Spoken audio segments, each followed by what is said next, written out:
SSKM hospital পশ্চিমবাংলার সবথেকে বড় সরকারি একটা হসপিটাল, ভারতবর্ষের অন্যতম একটা বড় হসপিটাল। কিন্তু সেখানে যেভাবে হসপিটালের আধিকারিকদের এবং শাসকের যোগ শাসকের মধ্যিখানে 5 থেকে 6 মাস যেভাবে নষ্ট করা হলো, এই তদন্তের গতি প্রক্রিয়াকে যেভাবে রুদ্ধ করা হলো, মোটেই কাম্য নয়।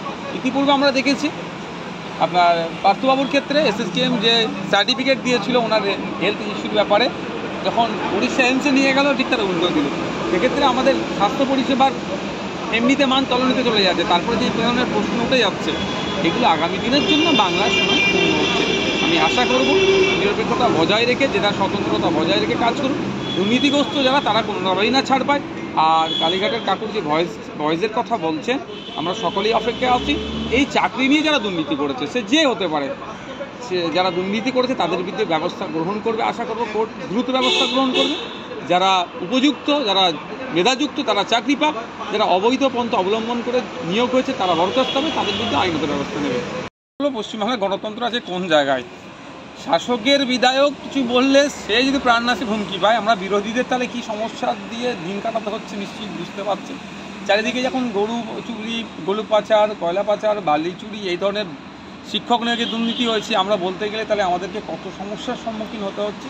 তারপরেও বলবো, প্রতিটা যারা শাসকের পক্ষ থাকুক আর বিপক্ষে থাকুক, যেই হোক না কেন, অবাঞ্ছিত মন্তব্য করা মোটেই কাম্য নয়। যেটা রাজনৈতিক পরিচয় আছে, ভালো খারাপ হবে, অভাব অভিযোগ থাকতেই পারে, আলোচনা সমালোচনা হতেই পারে, কিন্তু কাউকে এই ধরনের হুমকি দেওয়া অন্যায়, অনুচিত। এবং সাথে সাথে এটাও বলবো, অসংসদীয় কোনো শব্দও প্রয়োগ করার ক্ষেত্রে সংযত হওয়া দরকার আমাদের।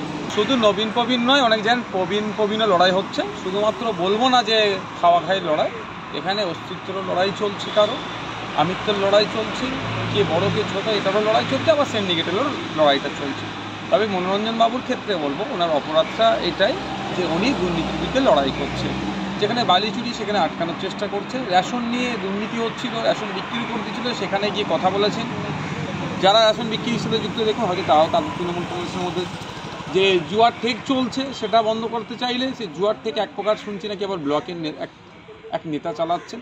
এই যে দুর্নীতির বিরুদ্ধে লড়াই করছে বলি হয়তো তাকে আজকে এই ধরনের সমস্যার সম্মুখীন হতে হচ্ছে। মমতা ব্যানার্জি, অভিষেক বাবুরা সবসময় দুর্নীতির বিরুদ্ধে লড়াই করার কথা বললেও, মনোরঞ্জন বাবু যখন দুর্নীতির বিরুদ্ধে লড়াই করতে চাইছেন, তার সিকিউরিটিকে প্রত্যাহার করে নেওয়া হয়েছে। এটা মোটেও কাম্য নয়।